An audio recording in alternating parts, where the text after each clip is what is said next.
What's up mga kaidol? Magandang umaga mga kaidol. Nagbabalik si Banati Doy mga kaidol, ang resbacker mga pick news mga kaidol. At ito mga kaidol, throwback po tayo mga kaidol sa hindi pa nakakaalam kung paano pinabayaan ang West Philippine Sea ni Digongyo mga kaidol. At kawawa po ang mangingisda natin mga kaidol. Oo, binangga po ang kanilang mga sasakyang pandagat mga kaidol sa China mga kaidol, no? Oo. At pinapaalis po ang ating mangingisda dito sa ating bansa sa West Philippine Sea mga kaidol. Oo. Sa hindi pa nakakaalam mga kaidol, ito po, panoorin nyo po ito mga kaidol, sa hindi nakakaalam kung paano pinabayaan ni Digongyo ang West Philippine Sea, no? Sa hindi pa tayo mag-umpisa mga kaidol, sa hindi pa naka-subscribe sa YouTube channel ko mga kaidol, please subscribe sa my YouTube channel, Banati Doy Resbacker. Paki-follow na lang din yung TikTok ko mga kaidol, no? Oo. For more video sa hindi laban sa mga fake news mga kaidol, no? Banati Doy Resbacker.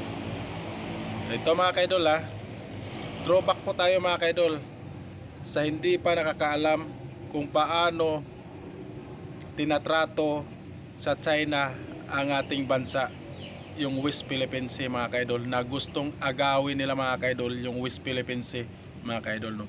Buti na lang po, oo, buti na lang nakaupo si President Bongbong Marcos mga kaidol. Oo, panoorin nyo mga kaidol kung paano pinabayaan, oo, paano pinabayaan at hinahayaan ang mangingisda natin mga kaidol sa West Philippine Sea ni Digongyo, panahon ni Digongyo mga kaidol. Panoorin po mga kaidol.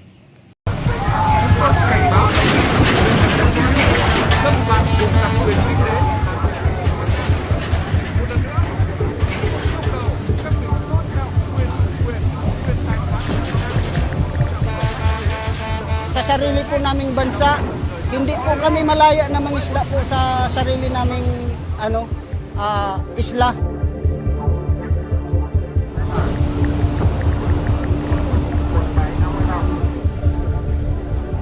Dalawang speedboat bababa, yun yung pupunta sa'yo para paalisin ka. Ay, sabi ko, this is Scarborough Shoal, na sa Pilipinas po ito. Sabi kong ganon. Sabi nung inchik, no.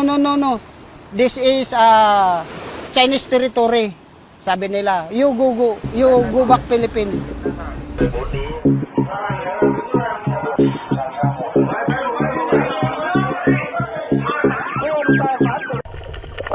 Dapat lang naman talaga na ipaglaban ang karapatan ng mga mangisda na malayang makapangisda doon sa ating pangisdaan. At dito tayo nabubuhay. Dito nabubuhay ang mga isda. Anong gusto nilang mangyari sa atin? Hindi na lang tuwiran na sinabing mamatay na lang kayo ng gutom, mamatay kayo ng dilat. Pero kung mananahimik at hindi nalalaban, talo na. Wala na. Tapos na ang tapos na ang laban.